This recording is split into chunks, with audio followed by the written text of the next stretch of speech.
Assalamualaikum warahmatullahi wabarakatuh.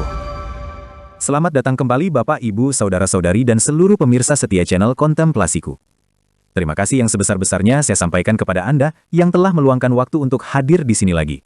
Khusus bagi yang baru pertama kali bergabung, saya ucapkan selamat datang, semoga renungan hari ini bisa menjadi teman perenungan. Di channel ini, kita tidak hanya mendengar, tetapi juga bertanya. Tidak hanya menerima, tetapi juga mencerna. Karena kebenaran sejati hanya bisa ditemukan melalui perenungan yang mendalam. Yuk, mari kita mulai kontemplasi kita hari ini.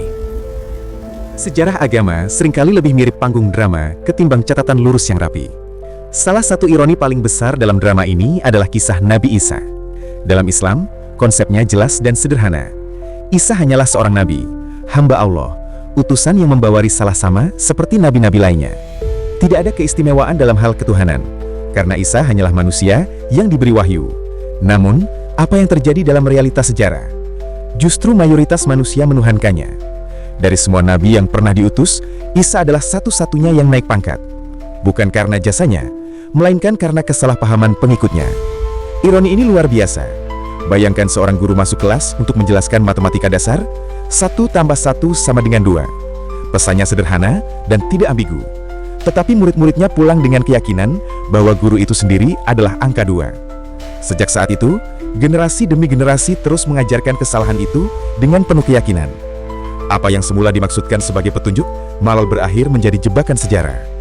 Pertanyaannya, apakah ini murni kegagalan Nabi Isa? Atau sebenarnya ada tangan Tuhan yang sengaja membiarkan kesalahpahaman itu tumbuh subur? Dalam Islam, Allah selalu digambarkan sebagai zat yang maha kuasa atas segala sesuatu. Tidak ada yang terjadi di luar kehendaknya. Maka, jika Isa dituhankan, tentu itu pun bagian dari skenario ilahi.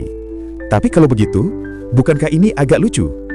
Tuhan mengutus seorang nabi dengan pesan agar manusia menyembah Allah. Lalu, justru pesan itu berbelok arah dan menghasilkan penyembahan kepada si nabi itu sendiri. Di titik inilah muncul ironi yang bikin orang mengernyit sekaligus tersenyum getir.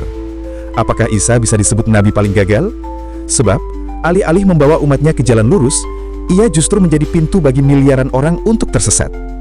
Namun di sisi lain, kalau semua itu memang rencana Allah, maka kegagalan Isa sejatinya adalah keberhasilan dalam skala yang lebih besar.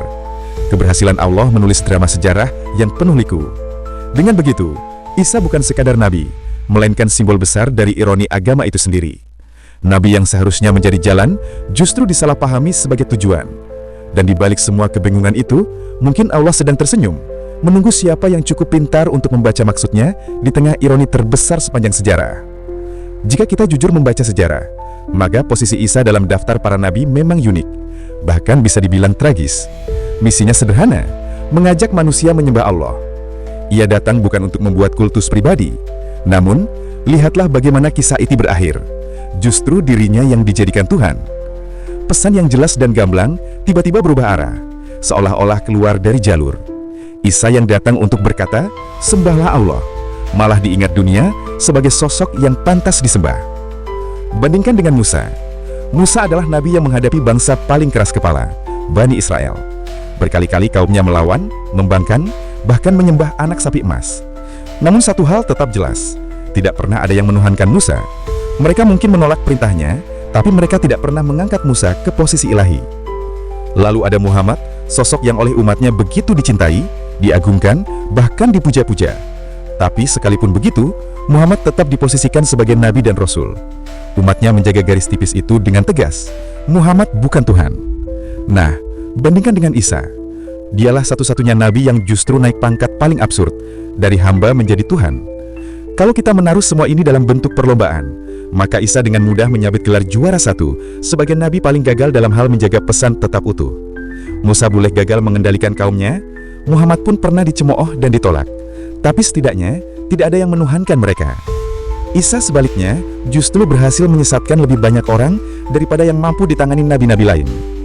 Analogi paling sederhana bisa kita ambil dari dunia sehari-hari. Bayangkan seorang kurir paket yang hanya bertugas mengantarkan barang kiriman. Ia datang, mengetuk pintu, menyerahkan kotak paket, dan berkata, "Ini paket Anda dari pengirim." Namun entah bagaimana, si penerima paket itu malah salah paham dan berteriak penuh kagum, "Dialah pemilik toko online itu.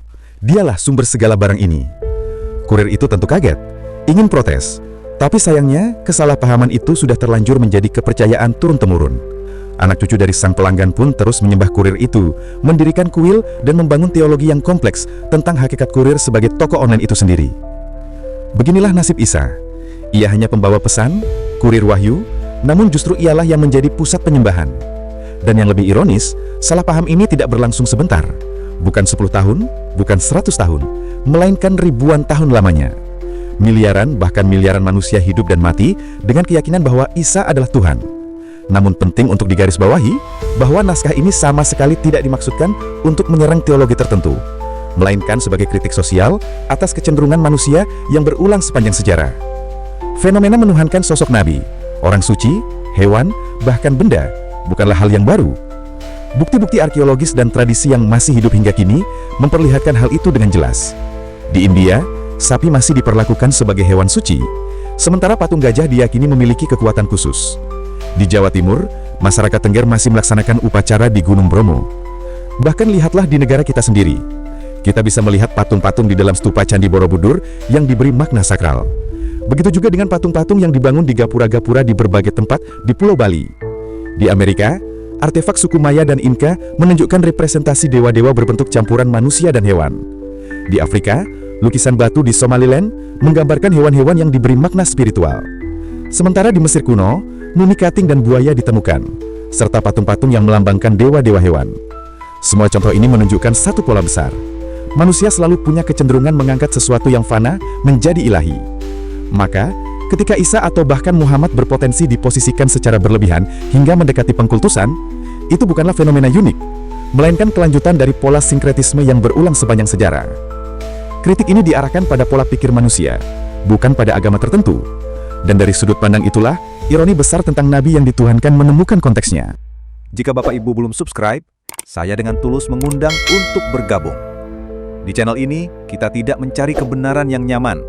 Kita mencari kebenaran yang berani, utuh, dan penuh tanggung jawab. Tekan tombol subscribe dan aktifkan lonceng notifikasi agar tidak ketinggalan edisi berikutnya. Wassalamualaikum warahmatullahi wabarakatuh.